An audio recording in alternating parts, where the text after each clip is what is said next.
자, 오늘 고린도후서 10장입니다. 지난주에 공교롭게도 고린도전서 8장, 9장 그것이 헌금 이야기잖아요. 근데 그것도 또 구제를 위한 헌금이었어요. 근데 공교롭게 또 우리 미약고 집사님 가정을 위해서 우리의 마음을 모을 수 있어서 성경이 우리와 함께 가고 있구나. 성경이 2000년 전에 기록된 것이라도 또 우리는 그냥 순서에 맞춰서 지금 강의를 설교를 좀 진행하고 있는데도 어떻게 이렇게 타이밍이 매번 그걸 느낍니다. 매번 오늘 설교가 우리 교회와 같이 맥락을 하고 있다, 그런 생각을 하고 있습니다. 오늘 고린도전서 10장 17절 18절 말씀 함께 읽겠습니다. 자랑하는 자는 주 안에서 자랑할지니라. 옳다 인정함을 받는 자는 자기를 칭찬하는 자가 아니요 오직 주께서 칭찬하시는 자니라. 참 오늘 이 말씀, 자랑하는 자는 주 안에서 자랑할지라. 바울은 가끔 반어법을 잘 씁니다. 예수님도 사실 비유를 통해서 우리에게 하나님의 뜻, 예수님의 마음을 전할 때가 있는데 그 말씀이 물론 직설적일 때도 있어요.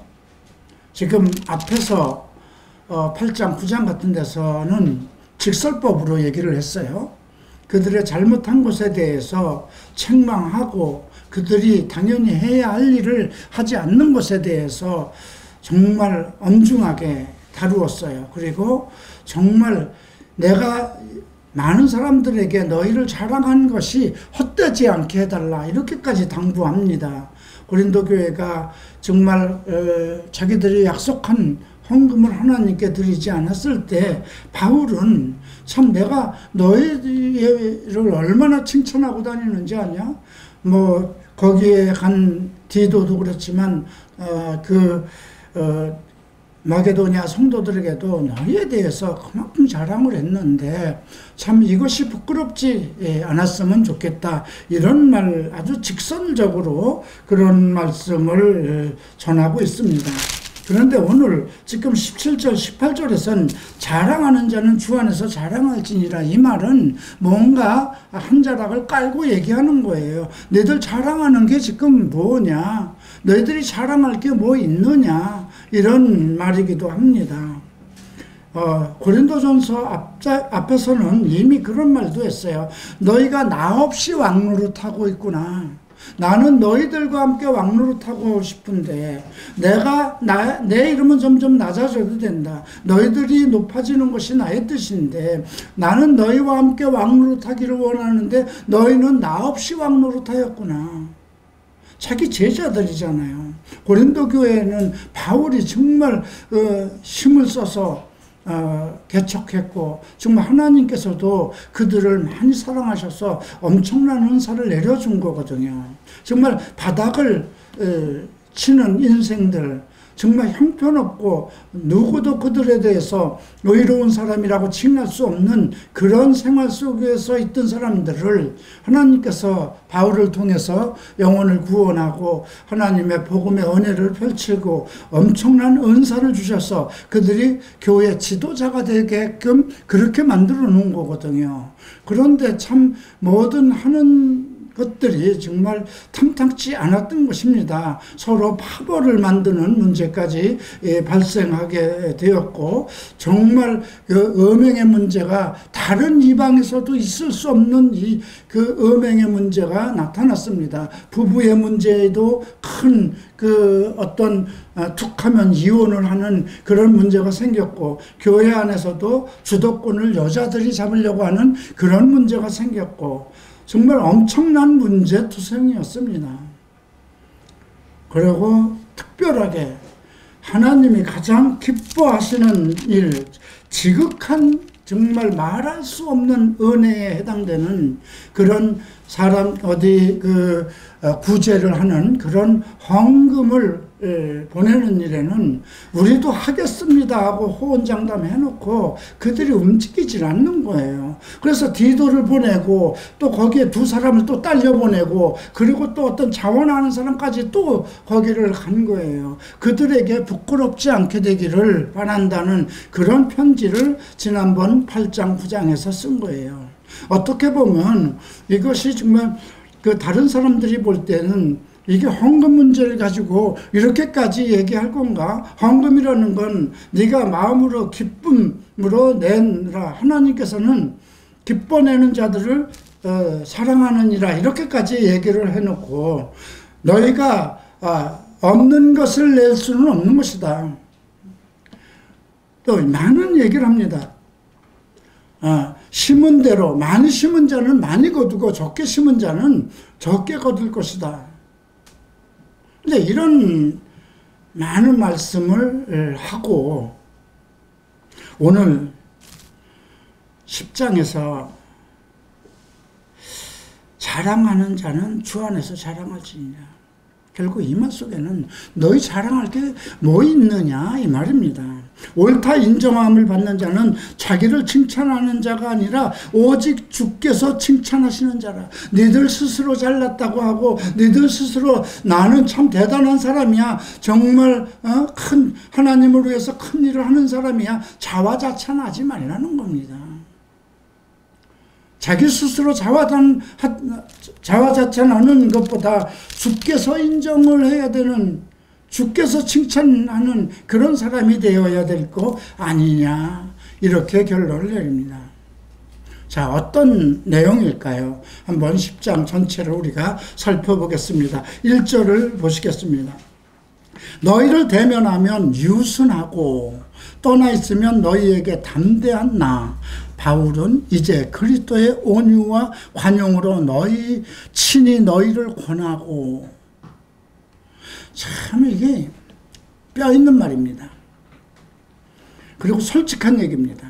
여기서 유순이라는 것은 옛날 개혁성경은 겸비라는 말로 사용됐습니다. 이 단어는 정말 그 몸을 한껏 낮춘다는 뜻입니다. 네. 근데 지금 자기 제자들 교회예요.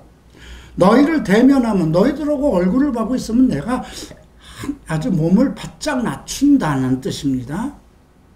그리고 떠나 있으면 담대하네. 그리고 담대하게 편지하는 거잖아요. 할 말 다 하는 거잖아요. 그죠?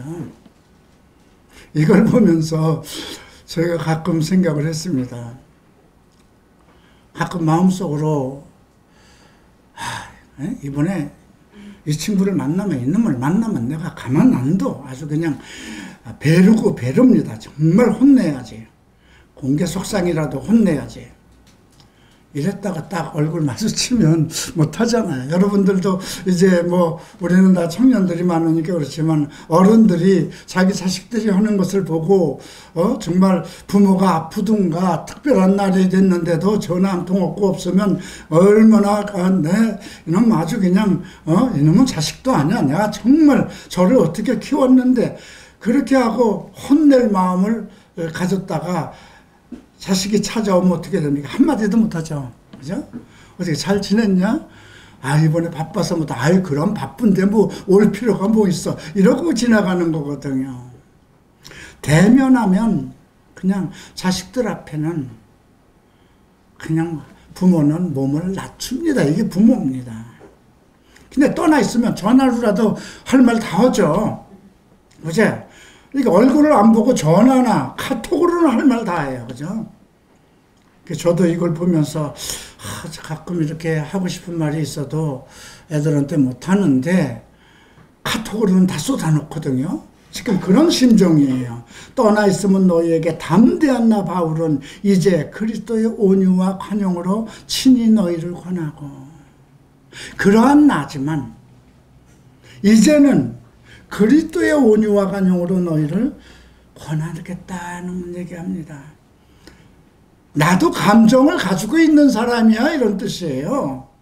나도 감정을 가지고 있어서 너희들 보면은 그냥 어떻게 하고 싶은 말 다 못하고 바짝 이렇게 몸을 낮추는데, 그러다가도 떨어져 있으면 뭐 편지로 할 말 다 하는 거잖아요.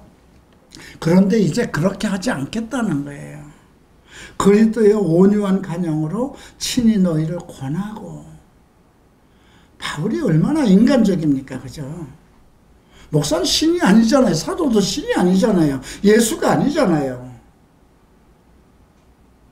자, 또한 우리를 육신에 따라 행하는 자로 여기는 자들에 대하여 내가 담대히 대하는 것 같이 너희와 함께 있을 때에 나로 하여금 이 담대한 태도로 대하지 않게 하기를 구하노라. 지금 여기에는 그들 무리 속에 지금 바울을 육신에 따라 행하는 자, 그는 자기 감정대로 하는 사람이야. 자기 하고 싶은 하고, 뭐 사도야? 그런데 어떻게 이런 말을 함부로 할 수 있어? 정말 육신대로, 자기 감정대로, 여기서 육신대로 한다는 건 자기 감정대로 한다는 뜻이에요. 그렇게 여기는 사람들이 고린도 교회에 있는 거예요. 근데 그들을 만나면 담대한 거예요. 할 말 다 하는 거예요. 왜 그럴까요? 자, 여러분들이 만약에 어떤 마땅치 못한 일을 했을 때 내가 야단할 수 있잖아요. 그죠? 그러면 야단이 지나칠 때가 있어요. 그죠? 그냥 막말로 야단을 할 때가 있어요. 어떻게 목사가 저렇게까지 막말을 하실 수 있나? 이럴 수도 있어요. 뭐 특히 나라는 사람은 그렇게 어려서부터 좋은 아주 거룩하고 의로운 그런 가정에서 자란 사람 아니잖아요. 인생을 살고 싶은 대로 내 마음대로 살고 내가 하고 싶은 대로 말하던 사람이잖아요. 그래서 목사가 됐기 때문에 그래도 옛날 성품이 그렇게 없어지는 건 아니에요. 그러니까 화가 엄청나면 하고 싶은 대로 그냥 막 쏟아내는 거예요. 그러면 그 사람이 생각할 때는 뭐야, 목사가 이렇게 막말해도 되나? 이렇게 생각할 때도 있어요. 근데 그도 또 그런 때만 또 목사가 이러면 되나? 그렇게 생각하는 것도 그것도 이상하죠. 예?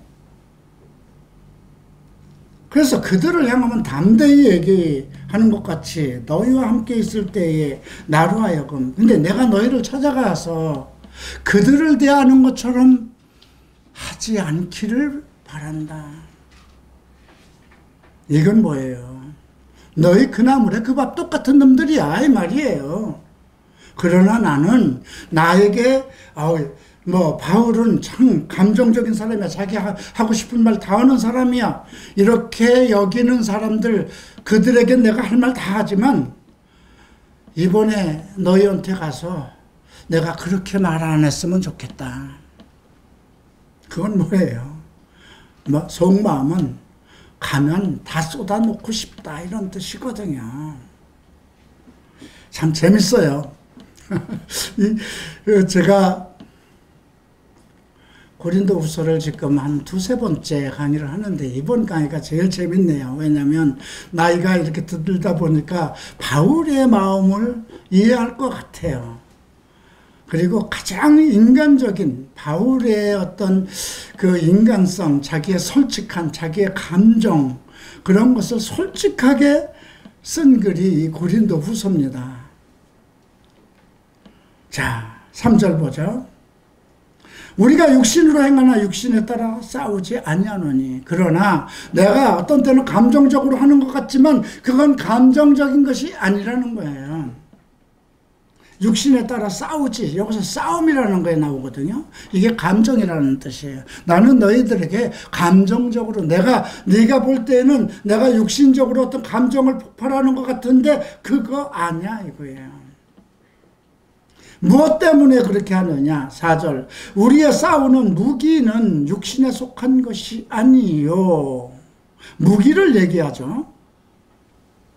자, 이게 이제 영적 세계에도 같다는 거예요. 어떤 영적인 문제가 잘못할 때에 그냥 너 그렇지 않았으면 좋겠다. 왜 그냥 번번이 속상하다.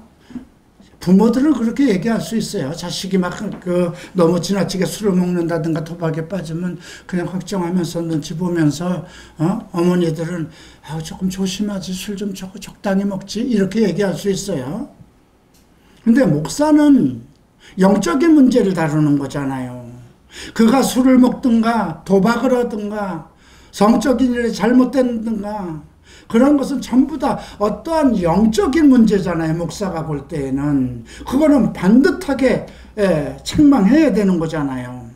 그래서 우리의 싸우는 무기라고 합니다. 내가 서로 너한테 어떤 격돌하는 감정을 표하는 것이 있어도 이것은 육신에 속한 것이 아니라 오직 어떠한 견고한 진을 무너뜨리는 하나님의 능력이라.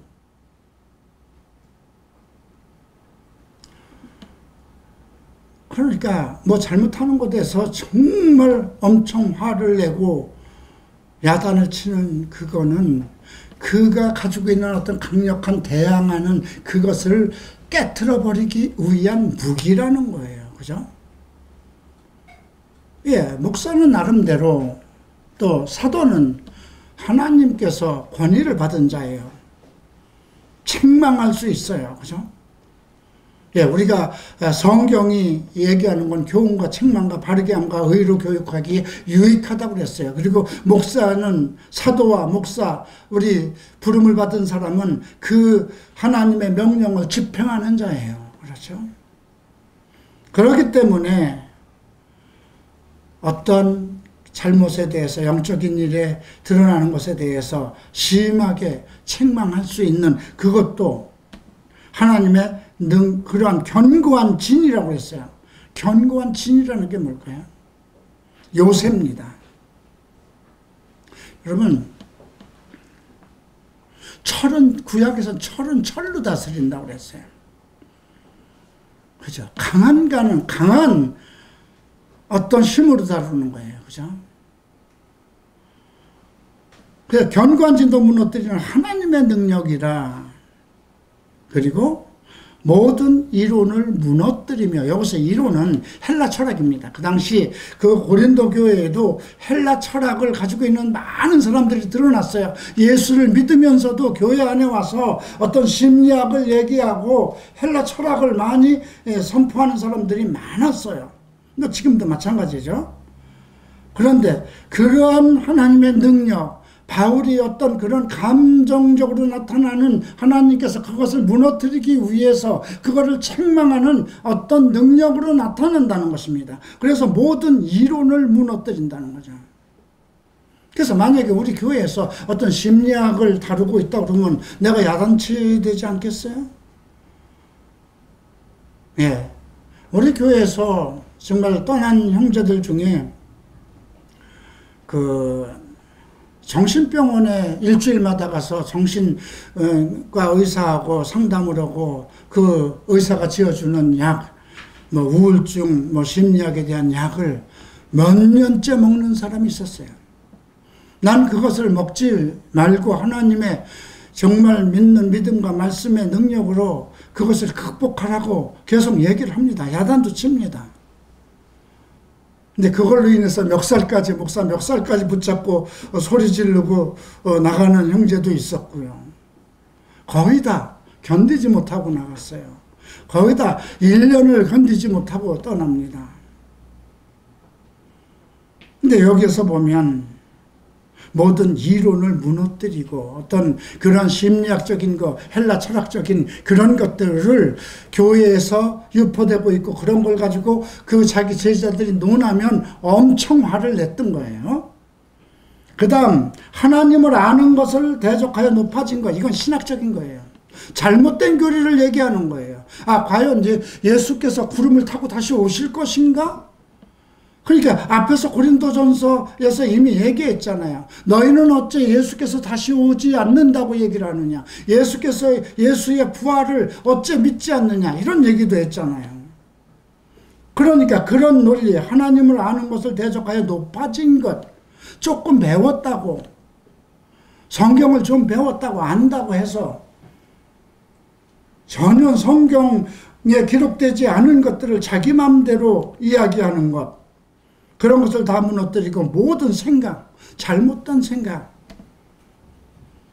그러니까 자식들도요 그럴 것 같아요. 나는 뭐 자식을 키워보진 않았지만 자식들도 이제 머리가 크고 공부 다 시켜놓으면 공부 못한 아버지에 대한 생각 같은 것에 대해서 무시할 수가 있을 것 같아요. 아이 아버지 그 뭐 옛날 소리 하지 마세요. 지금 시대가 어느 때인데 이렇게 무시할 수 있잖아요. 그죠? 그래서 모든 하나님을 아는 대적하는 것, 첫 번째는 이론적인 것, 그 다음에 신학적인 것, 그 다음에 모든 생각, 잘못된 생각들을 사로잡아 그리스도에게 복종케 하느니. 내가 그러니까 너희들에게 어떤 때 감정적으로 어떻게 대하는 것은 그것은 육신적인 것이 아니라 내 육신의 감정적으로 너희들과 다투려고 하는 것이 아니라 하나님께서 주신 능력으로 너희들의 잘못된 이론과 잘못된 신학적인 것과 잘못된 생각을 깨트려버리기 위한 것이라는 것이죠.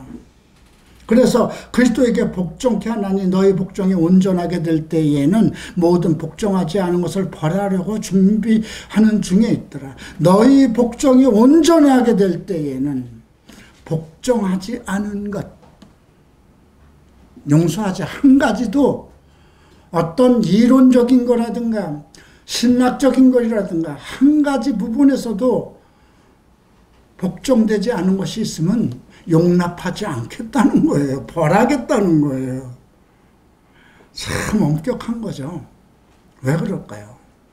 그런 것을 이건 지금 교회 제자들이에요. 고린도 일대에 그들이 나가서 지금 교회를 개척하고 있는 거예요. 그런데 교회를 개척하다 보니까 좀 다른 교회보다 부흥시키려고 해서 그 당시에 심리학자들을, 그 헬라 철학자들을 자꾸 불러서 강의도 하고 유대인 학자들도 자꾸 불러서 율법에 대한 강의도 시키고 하는 거예요. 왜? 경쟁을 하기 때문에. 더 교회를 크게 하기 위해서. 그래서 지금 바울은 내가 너희들이 완전히 복종할 때에는 복종하지 않고 남아있는 그 모든 것, 그것까지도 내가 벌할 것이다. 그러니까 일체 그래서는 안 된다는 거예요. 자, 그리고 7절 봅시다. 너희 복종이 온전하게 될 때에는 모든 7절 너희는 외모만 보는도다. 만일 사람이 자기가 그리스도에게 속한 줄을 믿을진데 자기가 그리스도에게 속한 것 같이 우리도 그러한 줄을 우리 속으로, 자기 속으로 다시 생각할 것이다. 너희도 예수 그리스도 안에 있지? 그러면 나도 예수 그리스도 안에 있다는 걸 인정하라는 거예요. 너희는 외모만 보는더라. 호대 좋고 박사학위를 가지고 있고 설교 잘하고 하는 사람들, 그들에게 대해서는 상당히 존경하는 마음을 가지고 있고, 바울은 지금 외모에 문제가 있었던 것 같아요. 예. 갈라디아 교회에 가서는 너희들이 나를 사랑했으면 너희 눈이라도 뽑아서 나한테 주지 않았겠느냐. 바울은 항상 의사 누가를 대동하고 다녔어요. 우리가 이제 다음 장에서 바울이 얼마나 맞고 얼마나 고생했는지를 우리가 알게 되는데, 그러한 그 고통을 받으면서 그 시대에 살았다면 몸이 뭐 성한 곳이 있겠습니까? 그리고 아마 나는 잘생긴 사람은 아니라고 생각해요. 키가 크고 잘생긴 사람은 아닐 것 같아요. 그러니까 지금 이 말이 나오는 거예요. 네, 외모만 보는구나. 8절 봅니다. 주께서 주신 권세는 너희를 무너뜨리려고 하신 것이 아니요 세우려고 하신 것이니 내가 이에 대하여 지나치게 자랑하여도 부끄럽지 않다. 너희들이 볼 때는 그냥 밤낮 예수만 얘기하고 밤낮 뭐 자기들만 얘기하고 밤낮 그냥 성경만 얘기를 하는데, 그 이유 지금 예수께서 주신 권세는 너희를 무너뜨리려고 하는 것이 아니라 너희를 세우려고 하는 거야. 주께서 내게 주신 어떤 은혜와 은사는 모든 것을 너희를 세우기 위한 것이라는 것이죠. 그러니까 내가 이런 것들에 대해서 자랑해도 부끄러운 것은 아니라는 거죠. 이는 내가 편지들로 너희를 놀라게 하려는 것 같이 생각하지 않게 하렵니다.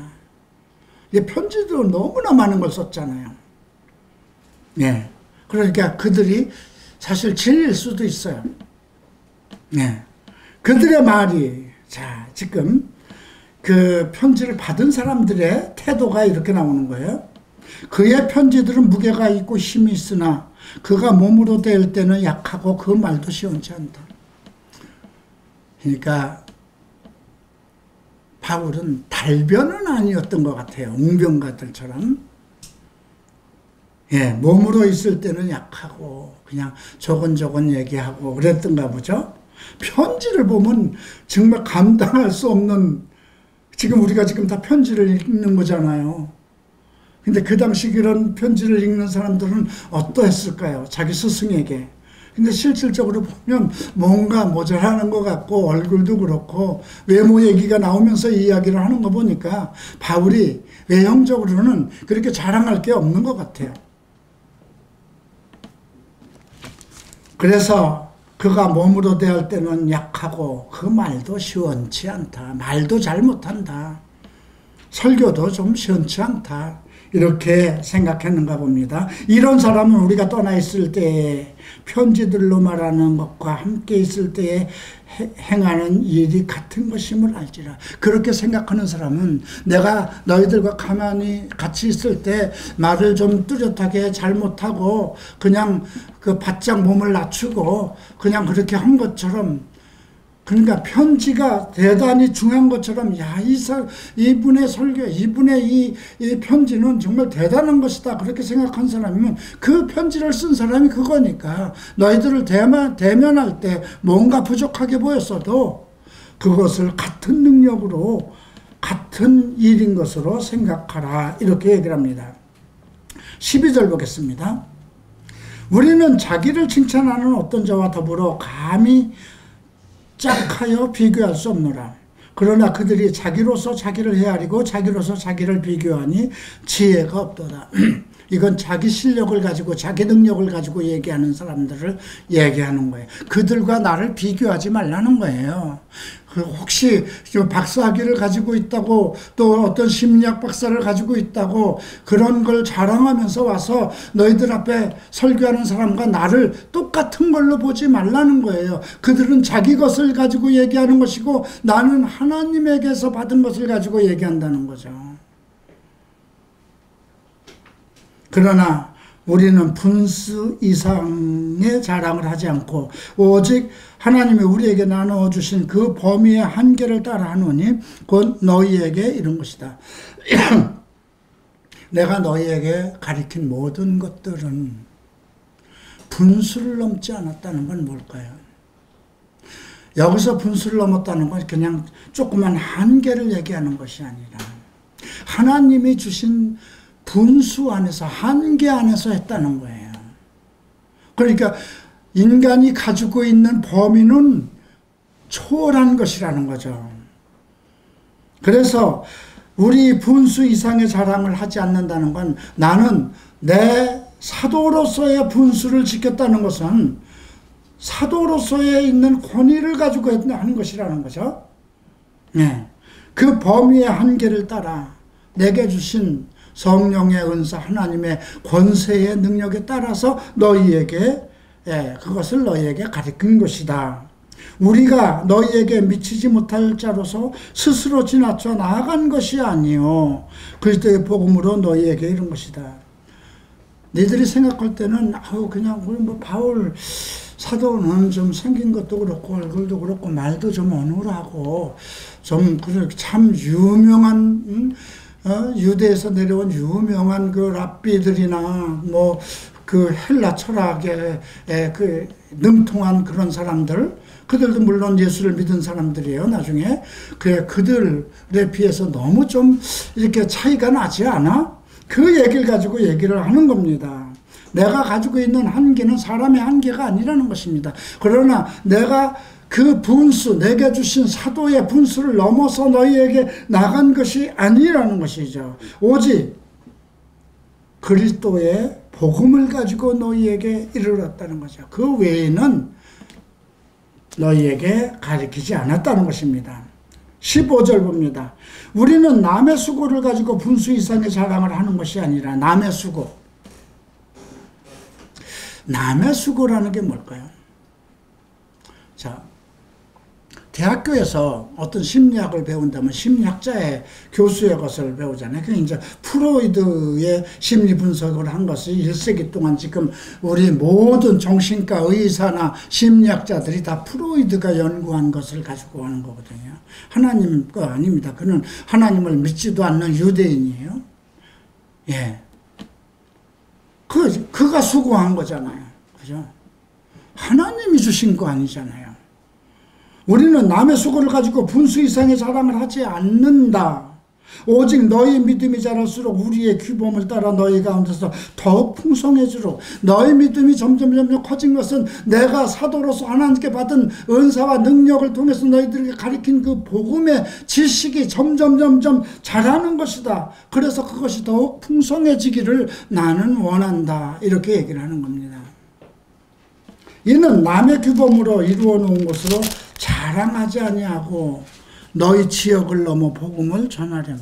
너희 지역을 넘는다는 것은 이제 그들이 있는 그 지경을 넘어서 복음을 전한다는 것은 이제 너희들에게 다 모든 것을 가르쳐 놓고 남의 규범으로 이루어 놓은 것으로 자랑하지 않고 너희 지경을 넘어 복음을 전하게 한다는 건 나는 내 것을 가지고 그리스도에게 받은 것을 가지고 하나님께서 받은 것을 가지고 너희에게 전달하고 너희를 넘어서 이제 너희들과 함께 다른 지경으로 복음을 전하려 하는 것이다. 그러니 자랑하는 자는 주 안에서 자랑하라. 너희 자랑하는 것이 무엇이냐? 너희가 남의 것을 자랑하는 거냐? 어떤 사람이 심리학을 가지고 자랑한다면 프로이드의 것을 가지고 자랑하는 거잖아요. 그런데 그러면 이렇게 얘기할 수 있어요. 그러면 이현아 목사도 지금 성경에서 가르치는 걸 그건 주께서 받은 거잖아요. 그죠? 그것을 하라고 내게 주신 권세잖아요. 그죠? 내가 남의 것도 아니잖아요. 나의 주인으로부터 받은 거잖아요. 그러니까 여러분들도 마찬가지인 거예요. 괜히 자기가 이렇게 정말 고린도 지역에서 제대로 정말 공부도 못하고 정말 그 막 살던 사람이 갑자기 이제 목사가 돼서 교회가 이제 커지게 되면 좀 유식하게 자기를 좀 나타내야 되니까 많은 심리학자들을 부르고 심리학을 또 배워서 자기가 유명한 사람처럼 학식을 더 하려고 그러는 거잖아요. 그게 무슨 필요가 있느냐 이거죠. 그러니까 자랑하는 자는 주 안에서 자랑하라. 너희가 지금 모든 설교하는 것과 모든 말하는 것이 다 예수에게서 온 것이냐? 그 얘기를 하는 것입니다. 그리고 옳다 인정함을 받는 자는 자기를 칭찬한 자가 아니라 오직 주께서 칭찬해야 되지 않냐. 주의 것을 가지고 너희가 충분히 연구하고 주님께 받은 그 은사와 능력 그 한계를 따라서 너희가 했을 때 주께 칭찬을 받는 것이지 네가 스스로 나는 대단한 사람이다. 나는 박사학위가 있어. 나는 심리학자 중에도 나름대로 어떤 권세가 있어. 그렇게 떠드는 사람들은 남의 것을 가지고 하는 사람들 아니냐. 너희도 그렇게 되고 싶으냐. 자, 이거는요. 그래서 10장을 보면은요. 어떻게 보면 고린도 교회 이건 제자들이 너무 잘난 체한 거예요. 나는 너희와 함께 왕노릇하기 위해서 정말 내가 가지고 있는 걸 최선을 다해서 너희에게 전달해 줬는데 너희는 나 없이 왕노릇하려고? 왜 그럴까요? 아니 만약에 이제 자기들이 설교를 해서 막 존경을 받고 있는데 사도 바울이 나와서 설교를 하면 우리 목사님이 하던 것 전부 다 이분이 하던 거네. 성도들은 또 그렇게 할 거 아니에요. 그러니까 바울이 오는 것은 별로 원치 않겠죠. 그 대신에 그 자기의 권위가 조금 자기는 과거에 살던 고린도 그 지역에 살던 형편없는 그런 자기의 인격을 세상적인 인격대로 이렇게 보일 것이 없으니까 사회적으로 유명한 인사들을 불러서 그들 옆에 이렇게 같이 쓰려고. 근데 그런 면들이 있었는 것 같아요. 근데 이게 지금 그 당시만 그런 게 아니고 지금도 마찬가지입니다. 그래서 유명한 목사들, 유명한 강사들, 박사학위를 가진 사람들, 심리학 교수들을 청빙해서 남의 것을 가지고 자기가 있는 것처럼 그렇게 자기 능력처럼 자랑하고 지금 그 이야기를 책망하는 것입니다. 근데 고린도 교회가 제자들이 엄청 능력을 받긴 받았는가 봅니다. 바울이 이 정도로까지 그들을 제어하고 다스리는 말을 하는 걸 보면 고린도 교회가 엄청 부흥하고 그들에게 주신 능력이, 우리가 고린도전서 1장을 보면 뭐 말을 언변을 주셨다 그러고 그들의 믿음이 그리스도께서 오시는 그날에 이르렀다. 그리고 뭐 누구파를 나눌 정도로 왕성하게 지금 교회 활동이, 복음 활동이 왕성해졌던 것 같습니다. 그럼에도 불구하고 바울을 제쳐놓고 뭐 바울이라는 이름은 꺼내지도 않고 그냥 나도 나야. 나도 하나님에게 부름받은 사람이야.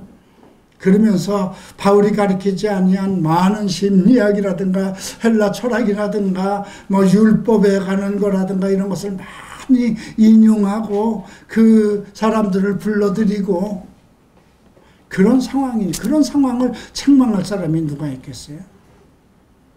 스승밖에 없잖아요. 그죠?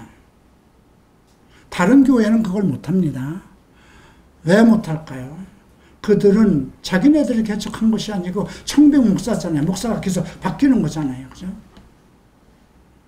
근데 만약에 우리 교회가 그렇게 한다 하십시다. 하나님이 정말 축복을 해서 정말 엄청난 은사와 능력이 나타나서 여러분들이 다 이제 다 모든 어떤 눌림, 어떤 아픔, 어떤 그런 것에서 다 벗어나서 이제 교회를 개척하고 하나님이 또 그에게 엄청 은사를 줘서 대형 교회로 큰 교회가 됐다고 했을 때 글쎄요, 나를 부르려고 하지 않을 것 같아요. 그죠? 나를 부르면 반드시 동성애에 관한 얘기가 나오잖아요. 그죠? 아, 이 친구가 과거에 어땠습니다. 이렇게 그걸 얘기하면 큰일 나는 거잖아요. 그죠? 이 친구가 과거에 알코올 중독자였습니다. 이 친구가 전에 이랬습니다. 그러면 큰 망신이잖아요. 그래서 자기를 높이려고 대등한 위치에 있으려고 박사학위 받은 사람들을 모시고 그러지 않겠습니까? 그러니까 지금 이 편지가 지금 이 시대에도 필요하다는 것입니다. 자, 이렇게 오늘 마치겠습니다. 다 일어서겠습니다. 함께 일어나서 우리가 오늘 성찬을 떼도록 하겠습니다.